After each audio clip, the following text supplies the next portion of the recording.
Gente boa, gente linda de Deus, hoje eu queria que inicialmente você lesse aqui comigo em Romanos, no capítulo 8, no verso 28, é um texto que todos nós já guardamos do coração há muito tempo, compreendendo ou não compreendendo, seja como seja, mas todo mundo aqui já ouviu e de um modo ou de outro guardou na mente e no coração, que diz assim: sabemos, Romanos 8, 28, sabemos que todas as coisas cooperam para o bem daqueles que amam a Deus, daqueles que são chamados segundo o seu propósito.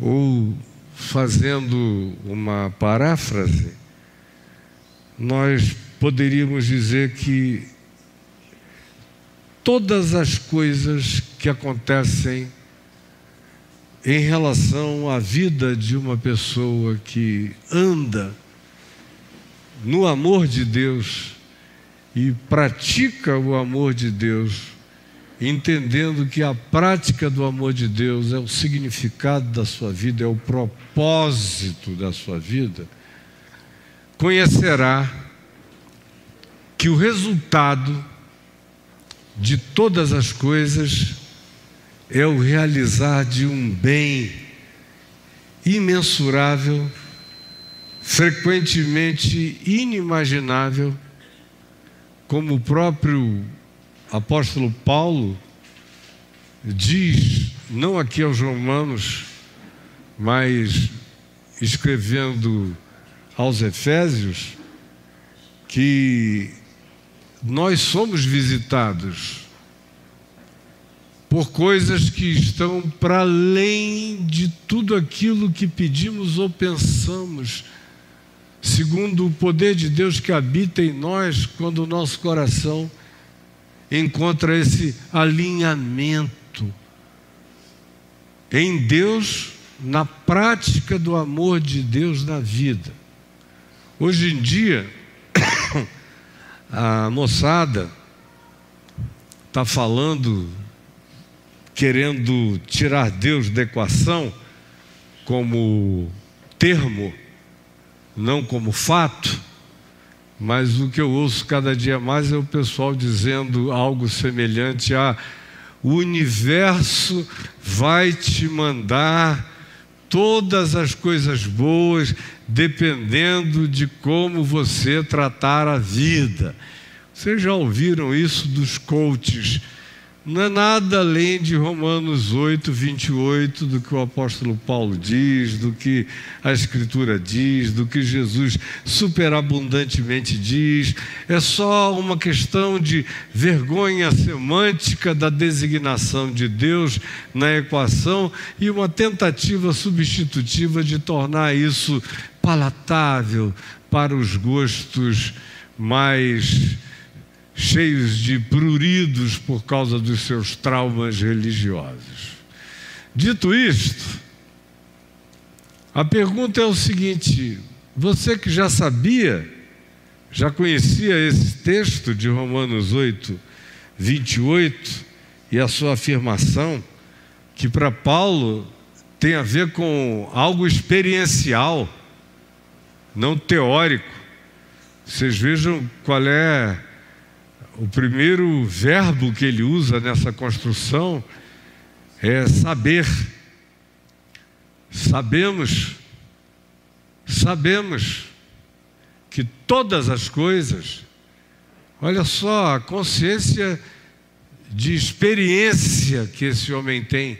Eu sei que, não importando quais sejam os fatores, os vetores, as caras, os modos, as formas, as surpresas, os choques, que venham, de onde venham, como venham, mas eu sei, já está processado em mim. Eu já vivi de tudo e de todas as coisas, e já avaliei todos os resultados, e já experimentei o produto final de todas as convergências, boas, mais horrorosas, a ponto de ele mesmo dizer: eu aprendi a me gloriar nas próprias tribulações, como ele diz aqui em Romanos 5, ou como ele diz, escrevendo aos Coríntios, que aprendeu a se alegrar com as fraquezas, com as tribulações, com as dificuldades, porque ele tinha aprendido também uma outra coisa paradoxal, que quando ele era fraco, aí é que ele era forte. E diz: eu sei. Ele usa a primeira pessoa, ele está falando de si mesmo, não do avô, nem do pai, nem da mãe, nem de uma figura muito experiente que ele admirava, nem era citação de um livro que tinha se tornado um best-seller, não.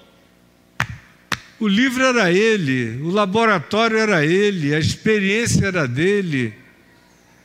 E o maravilhoso do Novo Testamento, especialmente nos textos de Paulo, é que ele abundante e superlativamente faz com que a palavra saber, conhecer, sejam todas vinculadas ao conhecer experiencial, ao saber experiencial, a experiência que é processada e se transforma em consciência sólida, segura, que dá firmeza, inabalabilidade e permanência. E ele diz: sabemos que todas as coisas conjuntamente cooperam para o bem daqueles que amam a Deus.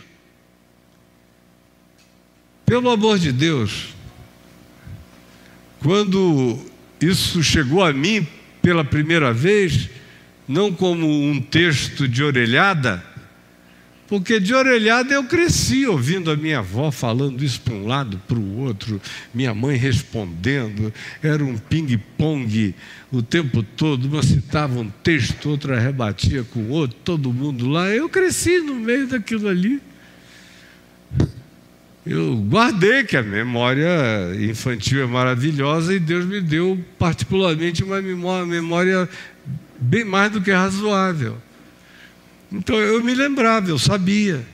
Mas quando isso deixou de ser um eco familiar e passou a ser algo em processo impregnante na minha vida, na minha alma, aos 18 anos e meio, que foi quando isso tudo me invadiu com lucidez explosiva de dentro para fora, eu falei: meu Deus, por que alguém tem que andar apavorado, com medo, em pânico, com ansiedade, angustiado, ou sofrer de qualquer dos males decorrentes como efeito de ter uma vida com esse tipo de perplexidade contínua e surpreendentemente carregada da possibilidade de sustos a cada passo, a cada esquina, todo dia, o dia todo? Eu não vou viver assim.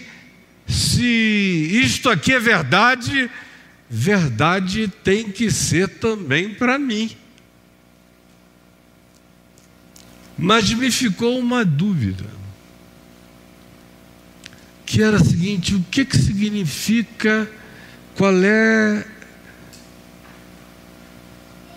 a chave que abre o significado desse texto, dessa promessa, dessa fala de boa nova? Porque isso é uma boa nova sem tamanho.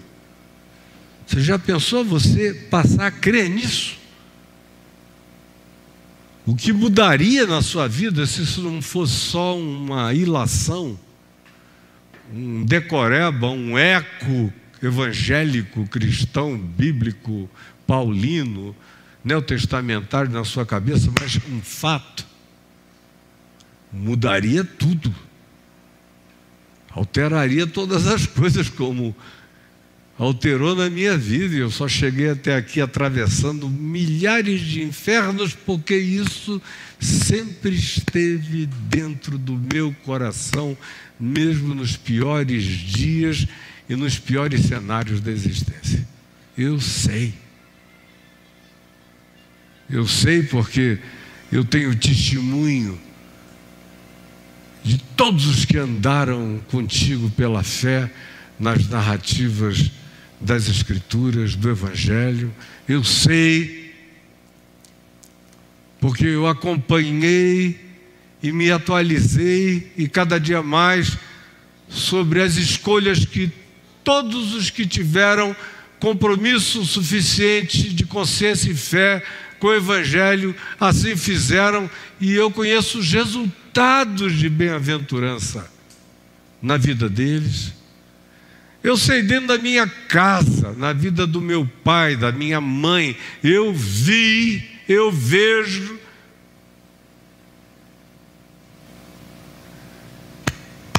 E isso não vai ser diferente para mim. E me coloquei no caminho desse passo. Isso não acontece como consciência definitiva e completamente sólida do dia para a noite, mas dependendo da sua disposição espiritual, a aceleração pode ser extraordinária. Você não precisa ser analógico nas suas compreensões. Você pode dar saltos digitais. Você não precisa ser newtoniano. Você pode dar saltos quânticos, dependendo da sua vontade de fé, de crescer, de ir, de atingir, de alcançar e de não retroceder. Qual era a chave, no entanto? A chave é que se diz que essas coisas pertencem àqueles que amam a Deus. E é aí que a confusão habita.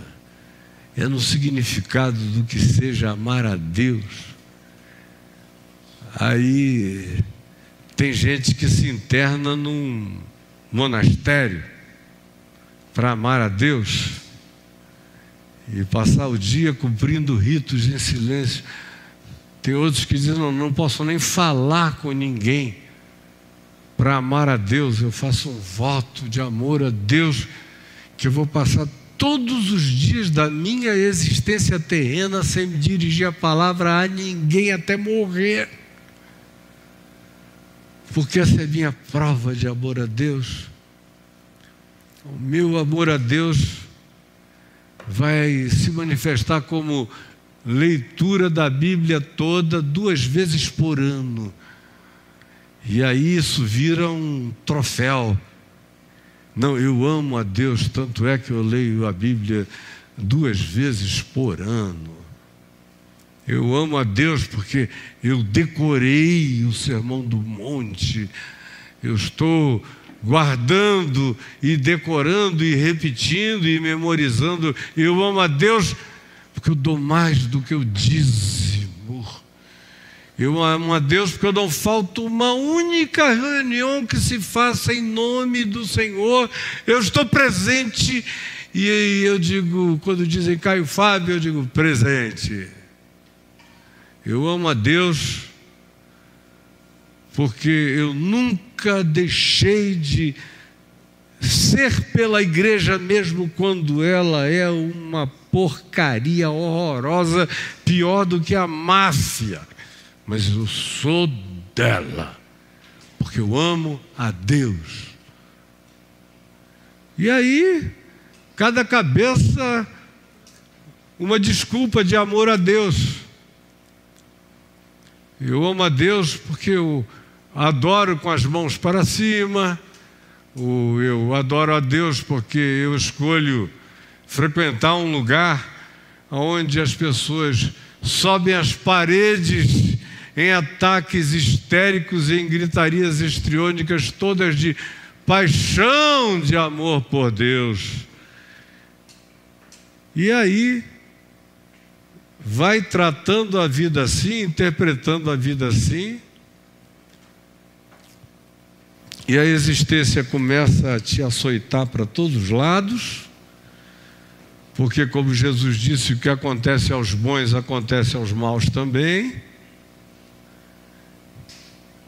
Deus, o Pai, faz vir o sol sobre maus e bons, chuvas sobre justos e injustos, tanto quanto Ele permite que um grupo de 18 pessoas vá subindo a torre de Siloé, entre as quais tem gente boa, gente ruim, gente nem tanto, gente idosa, gente jovem, gente infantil, e a torre cai como caiu nos dias de Jesus, e morreu todo mundo. E vieram perguntar a Jesus se aquilo aconteceu porque eles eram muito pecadores. E a resposta de Jesus foi: não, o modo de morrer não caracteriza juízo de Deus nenhum sobre a existência de ninguém. Você pode ter a sua cabeça esbagaçada por um caminhão e ir direto para a glória dos céus, foi só o modo da morte. O que caracteriza a existência de cada um é o modo de viver, não é como você venha a morrer. Pois bem, aí a vida começa a apresentar surpresas e as pessoas vão entrando em perplexidade e grande medo. O segredo, no entanto, é entender o que significa amar a Deus. Aí você tem que ir para o apóstolo João. Abra aí na Epístola de João, no capítulo 3 da Epístola de João, se você puder comigo, e leia o que está dito em João no capítulo 3, quando ele faz uma síntese do significado de fato amar a Deus. Quando ele diz: ora, como é que a gente pode entender, discernir, perceber o amor de Deus na vida das pessoas? E quem quiser entender o significado de andar no amor de Deus, aprenda isto. Aí ele diz: ora, aquele que possuir, capítulo 3, verso 17, nisto conhecemos o amor, que Cristo deu a vida por nós e devemos dar a nossa vida pelo próximo. Ora, aquele que possuir recursos, meios deste mundo e vir, enxergar, olhar, perceber, souber, está ali do lado, vir o seu irmão e irmã padecer necessidade, e vendo, e podendo, e possuindo, todavia fechar para ela, para ele, o seu coração, seja ele quem seja. Quando se chama aqui de irmão, não tem nada a ver com igreja, tem a ver com o próximo, qualquer ser humano, e fechar para ele o seu coração. Como pode permanecer nessa pessoa o amor de Deus?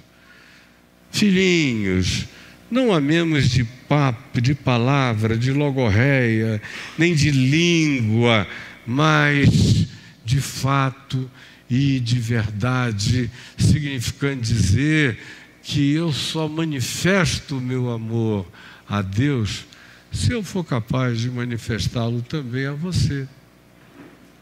Se não, é tudo logorreia, é gonorreia oral. Não passa disso. Não tem nenhum significado. É bronze que soa e símbolo que retine. E não adianta os substitutivos. Conhecer as línguas dos homens e dos anjos, profetizar, ter fé, fazer marketing pessoal de doações filantropas extraordinárias de milhares ou de milhões, se você os tiver, ou até querer fazer marketing da sua fidelidade pessoal, fazendo sacrifícios kamikazes, porém hipócritas, porque até a experiência kamikaze é carregada de hipocrisia. Tem kamikaze sincero e tem kamikaze hipócrita, que se entrega para morrer só para ganhar algum tipo de glória ou nome ou celebração, de tão complexado que ele seja. São narcisistas complexados. Mas, pois bem, Paulo diz: se não manifestar de maneira real, sincera e harmonizada essa lucidez de que eu sou quem eu sou, eu tenho o que eu tenho, Ele é quem Ele é, Ele precisa o que eu possuo, eu consigo estender a mão e pegar, com que condição eu vou virar de costas e não fazer nada e continuar dizendo: ó Senhor, eu te adoro, eu te louvo, eu te amo, e apenas de longe, Senhor, eu nunca mais me esqueci daquele moço, mas eu estava com muita pressa, ou aquela situação, ou meu pai, ou a minha mãe, ou até a tua mulher, ou até o teu marido, às vezes até o teu filho, pessoas da tua casa. Como Paulo disse, se alguém não cuida dos seus, especialmente dos da sua própria casa, é pior do que o incrédulo e tem negado a fé. Porque como pode permanecer nele ou nela o amor de Deus, se você está ali e decide andar na outra direção? Então, eu quero que vocês me respondam. Romanos 8:28, sabemos que todas as coisas cooperam para o bem daqueles que amam a Deus. Amor a Deus significa o quê? Aqui, respondam minha Bíblia. Falem comigo. Amor? Por favor, minha Bíblia, fala. Mais uma vez, unisonamente. Entenderam minha Bíblia? Amor ao próximo. Porque se eu não amar o meu próximo, leia a primeira epístola de João, ele diz: não adianta nada, tudo mais é coisa nenhuma. Ou leia 1 Coríntios 13, tudo mais é coisa nenhuma.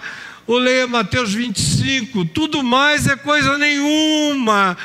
Ou leia o Evangelho inteiro que diz que tudo mais é coisa nenhuma. Então, o meu próximo é fundamental para o sucesso, para a pacificação, para o fortalecimento, para a inabalabilidade da minha vida, da minha existência e da sua também. Uma vez sabido isso, eu quero ler o que está dito aqui no Salmo 41. Tendo Jesus o Evangelho como as referências do significado do que seja cuidado ao próximo, amor ao próximo, amor a Deus no próximo.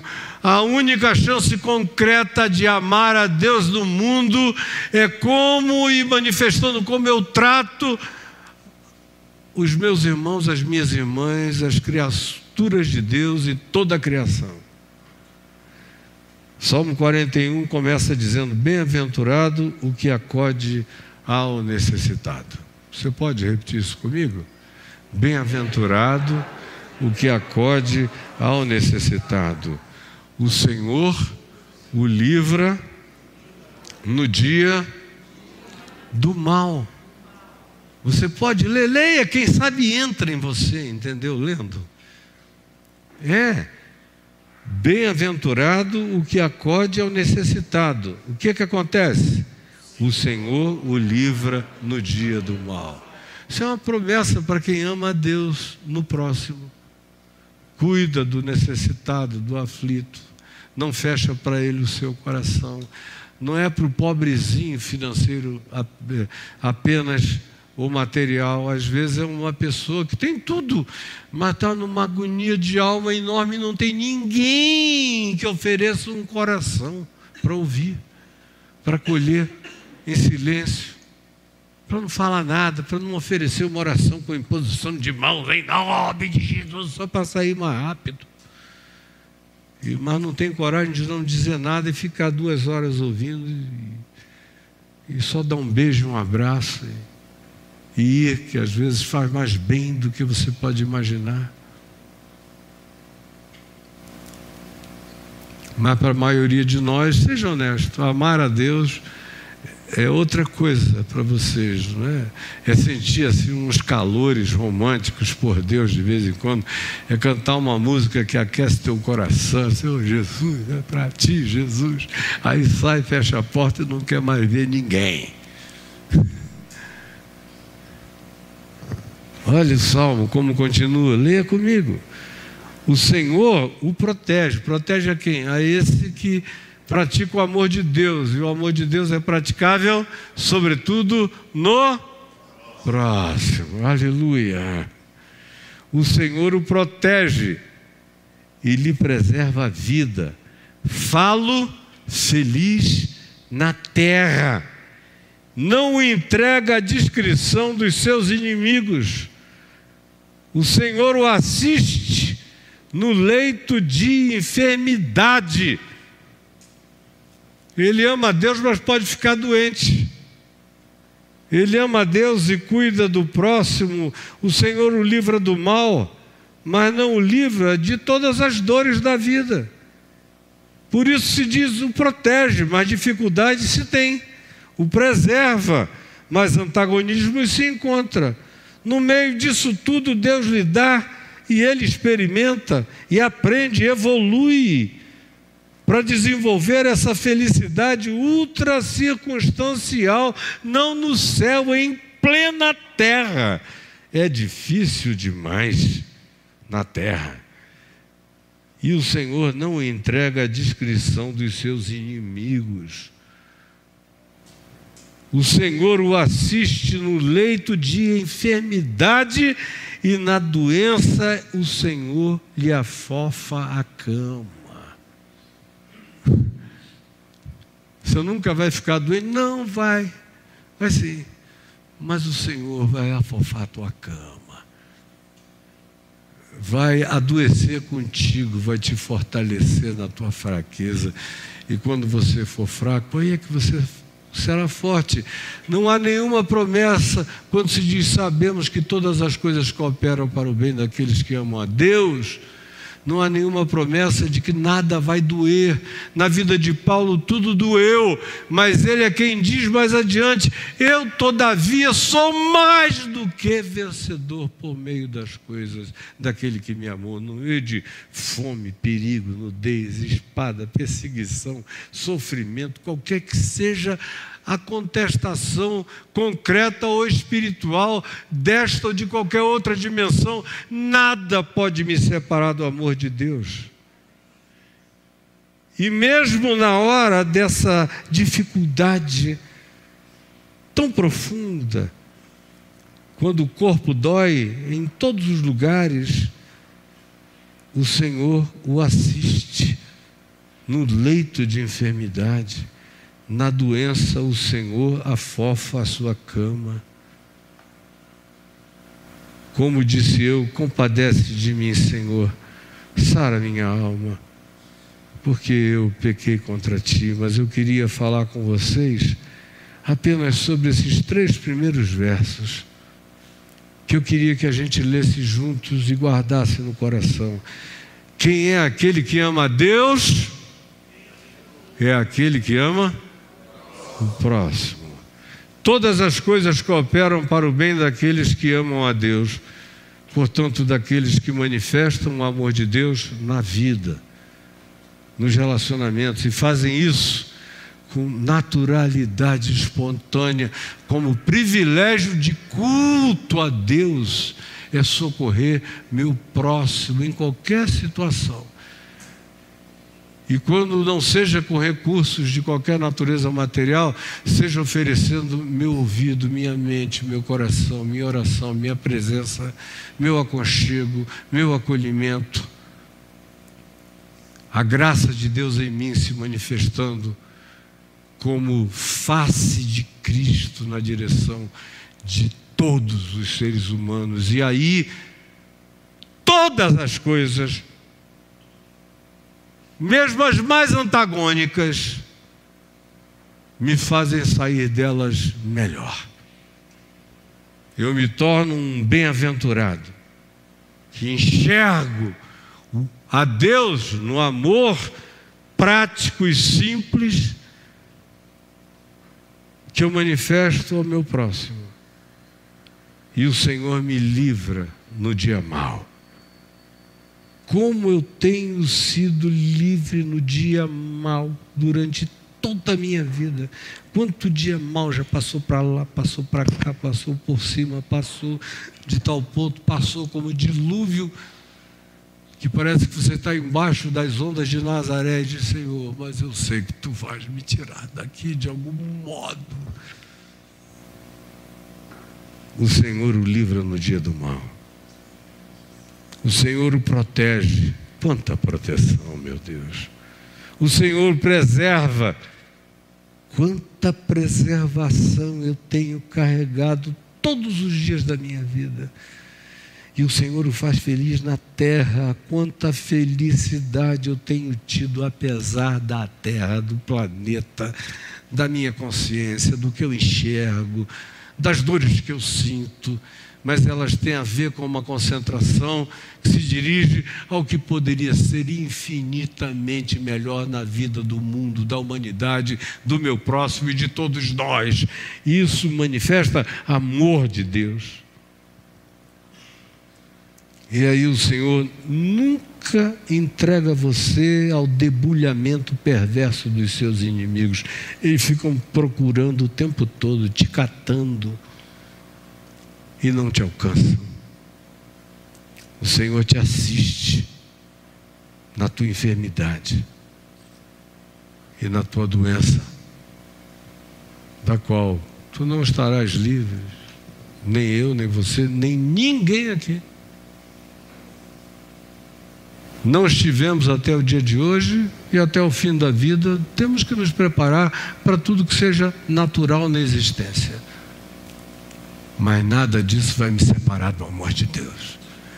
Nada disso vai alterar coisa alguma em mim.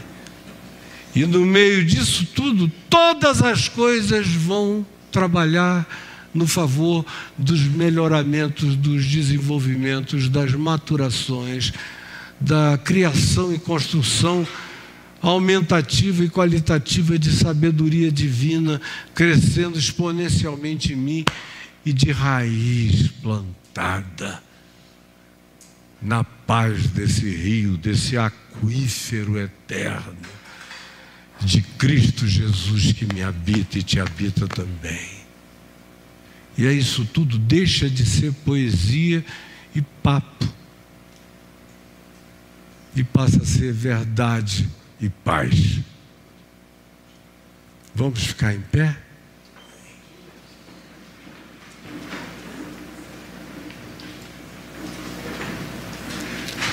Pois sabemos que todas as coisas cooperam conjuntamente para o bem daqueles que amam a Deus, daqueles que se entregam ao seu propósito. E o amor de Deus se manifesta quando eu não fecho o coração para aqueles que estão à minha volta. É assim que Deus quer que eu expresse o meu amor por Ele, amando a todo outro ser humano e tratando a vida assim. Então o Senhor me livra no dia mau. O Senhor me protege. O Senhor me preserva. No meio de tudo, eu continuo estranhamente a ser feliz. Há muita urdidura maligna, mas o Senhor não me entrega a descrição daqueles que querem me comer vivo. Porque o Senhor me assiste, mesmo quando eu estou fraco, doente ou enfermo. E o Senhor afofa o meu leito. Quando eu estou cansado, velho, eu cuido do necessitado e o Senhor afofa a minha cama na minha necessidade. pois sabemos que todas as coisas cooperam conjuntamente para o bem daqueles que amam a Deus assim. Em nome de Jesus. Amém. Na noite em que o Senhor Jesus foi traído, ele tomou um pão e o partiu e o deu aos seus discípulos, dizendo-lhes: comei isto em memória de mim, porque isto é o meu corpo que será rasgado, partido, lacerado e entregue por amor de vós. E por semelhante modo, depois deles terem comido o pão, Jesus lhes apresentou um cálice simples, com vinho, era Páscoa, e lhes disse: este cálice, e esta é a ressignificação da Páscoa, este cálice é a nova aliança no meu sangue, derramado em favor do mundo inteiro, de vocês e do mundo inteiro, como propiciação pelos pecados.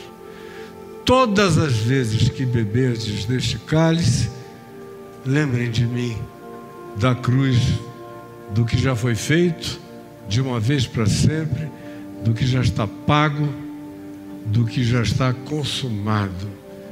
E vivam pela prática desse amor, porque tudo isto, este pão, esse vinho, o que eles significam, representam e trazem à nossa memória é o fato de que quem ama dá, quem ama se entrega, quem ama serve, quem ama enxerga, quem ama não foge, quem ama levanta, quem ama pode tudo o que pode e pode até o que não pode, pelo poder e pela força do amor e do desejo de se dar, como Deus amou ao mundo, de tal maneira que deu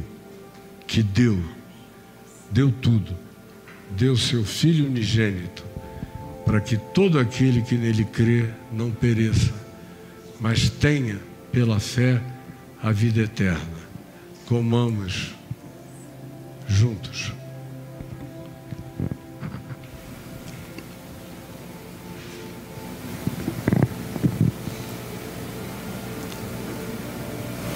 Com esta consciência,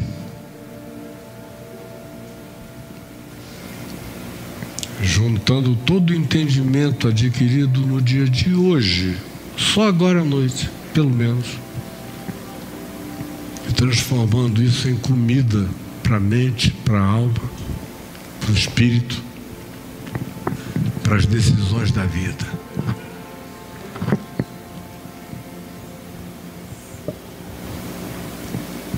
E depois de haverem comido, eles beberam também o cálice.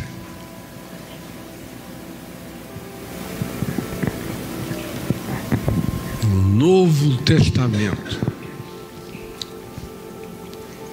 Testamento de boa nova.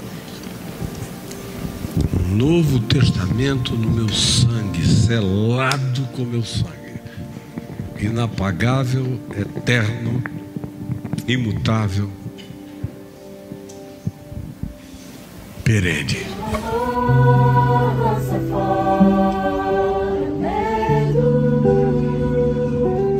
Me refaz e me faz sonhar de novo. Minha paz não é mais segredo. Invadiu meus dias mais sombrios, fez morada em mim.